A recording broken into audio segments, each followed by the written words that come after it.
Frostflow Lighthouse. This location at first may just seem like a scene of a horror movie. However, there is a lot more to it, and a nice wee bonus you can get for completing it. It's kind of a mini dungeon almost. It does have one of the largest collections of chaurus eggs in the entire game, so you probably can guess what we'll be up against. Just west of Habd's Fall Cave, and very close to Driftshade Refuge and the Winterhold Imperial Camp. Right, let's jump right into it. Opening a wee novice door, which should be quite easy. Easy enough. Get you into the side here. This isn't actually the entrance. This is just a wee storage room out the back where you can get several potions, a pickaxe, and a few other items. Now, let's go round the side here. You find a dead horse, which kind of sets the scene for where this is going to go. Opening Frostflow Lighthouse and going inside, you can see why I meant it looks like a horror scene. You can find Ramati here with a Falmer War Axe in her. Now, what does that tell you? It tells you a few things, but we can read Habd's journal. I will admit, if there's anyone that wants to know just how to get into the cellar, which is a master lock right over here, you might just want to know, well, where's the key? I'll be reading through the journals and going through the story, but the key can be found in this burial urn, Manny's cellar key. That can save you a bit of hassle. If you read the journals, you do eventually figure that one out. There's also a torch bug in a jar, a very unique item to find. And there is a dead chaurus alongside Sudhi's journal. We'll read through that in a wee second. I just want to show you that there is in fact Ramati's journal, and there it is. Oh, no it's not. There it is. Mystery of Tamaria. Or Talara, which gives you restoration, which is pretty good. So you've got the skill book and you know the key. Now let's jump into it for everyone else wanting to know the story and a wee walkthrough of the dungeon. So first thing is we're going to have a wee read of Habd's journal. So after years of sailing from Hammerfell to Solstheim and back, Ramati and I have finally saved enough money to buy that old lighthouse we spotted on the coast. And we are moving in next month. These Nords really know how to live. It may be cold, but you can't beat the tranquility of watching the icebergs to live out your silver years. Ramati loves the place too, despite the occasional leaky ceiling.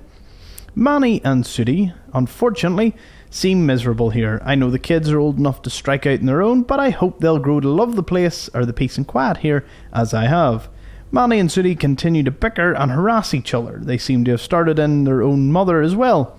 Ramati keeps finding things missing from the cellar. Sudhi said she heard a noise down there, but Manny just thinks. Their mother is going mad from isolation. The very thought of it is ridiculous. She's always wanted to retire here. Sudhi keeps saying that she hears scratching coming from the cellar at night. I think she's just trying to get her mother's goat. But I'd better head into town and get a few traps just in case it's skeevers. Oh, if only they knew. Should only take a couple of days. I just hope these two go easy on Ramati while I'm gone. Oh gods, why? I have returned home to find my beautiful Ramati killed and this horrible bug-like creature ransacking our home. I managed to kill the damn thing and I think it might be a Daedra. I've never seen anything like it. Oh gods, poor Ramati. It must have come out of the cellar. I'm going down there and locking the door behind me to make sure they don't escape. I don't know if I'll make it out, but I have to save my family. Habib. Right, so we got his perspective. Let's read Ramati's journal. This was his wife. We finally did it. We bought the lighthouse. I thought he was just making idle promises all these years. What husband doesn't want to promise their wife the 2 moons from the sky? But I didn't think we'd actually manage to get it. Now, if only I could find out where we put everything. I can't find my favourite cooking pot and it is slightly infuriating. Sudhi and Manny seem unhappy, but they're still young and don't seem to understand that we just want to spend a few more years with them before they leave us to see the world. I know they think their father will live forever, but I see his age creeping into his eyes. He made me promise again that when he died I would put his bones in the lighthouse fire so he could look out over the ocean forever. Remember that for later. Oh, these two get to me sometimes. I want to unpack some of our keepsakes from the trading ships we use to sail, but I can't find them. Sudhi keeps saying she's hearing something in the basement at night, and Manny suggested it was skeevers. They know I hate skeevers. Now I'm too scared to go down there at all. I'm glad I unpacked my favourite iron and put it safely on the mantle before these two started causing mischief. If they put a skeever in the basement, I swear. So that kind of gives you an idea as to where the key is. However, it is reading Sooty's journal where we get another idea. I hate it here. Why did we have to move to Skyrim anyway? I miss the big port cities. There was always something to do and new people around. Or even being cabin girl on one of the ships we used to sail on would be better than this. Manny says we should run away, but I can't leave mother and father alone out here. Oh, what to do? We've been here for 2 months now and there's nothing to do. From the top of the lighthouse we can all see the way. We can see all the way to the College of Winterhold, but father says that magic is for Daedra worshippers. The only interesting thing to have happened lately is that mother snapped at us at dinner and accused us of stealing things out of the cellar. I did hear scratching down there the other night, but I thought it was just father cleaning fish. I caught Manny in the cellar a couple of days ago going through some barrels and crates. At first I thought it was him all along making those scratches to play a trick on me, but then I heard them again last night and Manny was in bed. Father finally said he would go get some traps and poison from town in case it's skeevers. I'm really scared. It doesn't sound like skeevers to me. Manny won't listen. He thinks I'm just making up the noises and keeps sneaking into the cellar. Oh, why is he so stupid sometimes? I don't know why he keeps going down there, but I found the cellar key he copied and hid it in mother's favourite keepsake so he won't find it. The scratching is getting louder. Well, we now know where that is. But going around the corner you can find a Legend of Red Eagle. Very good book if you want to pick up the quest. Amethyst and a silver necklace and some coins alongside lots of purple flowers. So we can go back in here and you can loot out this room. There's various items just scattered about. Food for more survival playthroughs and salmon meat, coins. Now, the door to the right here is an expert lock and it gets you to the roof. However, it makes more sense to just use the key and go into the cellar.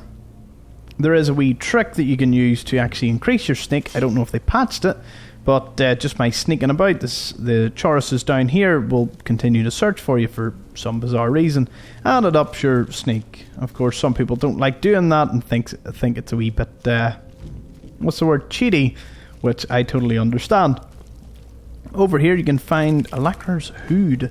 Now, I don't know if this item has any particular value. No, it doesn't seem to have anything too unique about it. But sometimes the clothes here will be Hammerfell garbs, but in my case it is simply just clothes. Belted tunic and a few other items and potions for you to pick up before venturing down into the real dungeon, the Frostflow Abyss. As I said, if you're an alchemist and you like chaurus eggs for the potions that you make, I can't remember what specific potions they do make, this is perfect for you.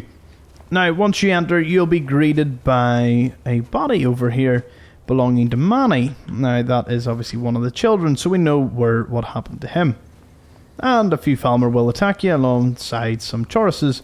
You'll find an open chest, and this wee bit, you'll drop down here at the end of the dungeon, because as you know, most Skyrim dungeons are a sort of one-way thing, which makes this easier to navigate. There is some white caps that you can harvest, and be sure to jump on over here, find a load of potions and troll fat, glowing mushrooms, nightshade, and a few potions for your trouble. You'll need it because there's a lot of fighting coming up ahead. Now, this tripwire will ruin your day if you don't deactivate it, because these claw things tend to kill most people in one hit.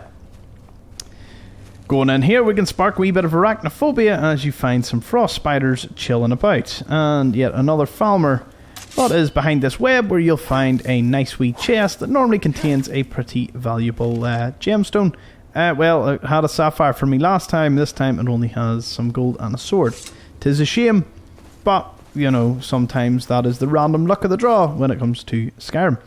Going on here, you can find the last daughter. This is Sooty, the daughter. We can find a scroll page. I don't know how long we've been down here. Father came down to find us, but those things captured him as well. I asked him if he had seen Mother or Manny, but I don't know if he could even hear me. One of those big bugs bit him when he tried to get away or get free, and now he's feverish. Now, there is a bloodstained note that's very hard to read. They took Father. There had been one of the others they brought down. But they led them off, and all we heard was the screams, and now the other's gone too. Oh gods, why didn't I listen to Manny? And the other, Manny, father's fever was getting worse and kept mumbling about Deirdre. I don't know where he was, or I don't know where he was kidding it, hatting it, but I think I know why he left me this dagger. Okay. Now we need to get upstairs, so we can just run through here. I think we'll encounter another chaurus or two. Yes, we will indeed. Doing this loops you back round, and there's a few more Falmer for you to dispatch, and we can move on. One of the final parts of this. More chauruses. Nice wee Falmer bow you can pick up, and another few potions. Alongside another chest. Some of these chests, they're pretty well hidden in plain sight. So always keep an eye out, because there's even some that I could possibly miss. And jumping down here is kind of where the dungeon gets real interesting. So there's a few chauruses that'll pop out of the water, but there's lots of egg sacs for you to harvest. Loads of eggs, and I don't think they have a carry weight, so take as many as you can. It's in here where the difficulty ramps up a bit, because these sacks contain the, are they called reapers? Yeah, no, the hunters, the chaurus hunters. They are very deadly, but be sure to pick up the quicksilver ore. If you need a pickaxe, remember there is one that we found previously. Oh, which way did I go? Up here? Yeah, it's up here. Right, so now on to the boss, the big daddy-o, the real problem in this place. After you fight through more chauruses, as my water appears to have glitched. And here you have it, the problem. The problem. He has ate Habib, so we need to dispatch him. Now, you could, of course, fight him in normal combat. I'm going to kill him for the purposes of speed in the video. You can find Habib's remains and the lighthouse key. Be sure to take that, because we can get a wee bonus active effect for doing it. If you have the animal allegiance shout, it will turn chauruses against each other and some onto your side. You can even use it at the final boss there, and they'll fight each other. So definitely a shout worth equipping, because it does of course affect chauruses. Nothing else here. Yep, just the final boss chest for you to loot through. Flawless ruby, nice. And an elven mace. Now I'm about level 60, so that should give you a wee idea as to what loot you can expect to find in the last chest. Jumping down here, as you all recall, brings us back to the start, where we can exit back out to the cellar and we can go to the roof. Once we put his remains into the fire, we can see what effect we get for our troubles. Not the easiest dungeon. I mean, chauruses do pack a punch, the hunters also do, and the final one is very hard to take down. But going up here, we can run our way all the way up to the top, up in the Skyrim onto the roof. And let's see, I didn't actually get this far, so... Oh, up here, yep. Let's climb our way, activate Lighthouse Brazier. So, the remains are gone, and Sailor's Repose has been added. Let's go to our magic and see what that effect is. Healing spells cure 10% more, which makes sense because there was a restoration skill book, and it was kind of all, you know, lining up to that.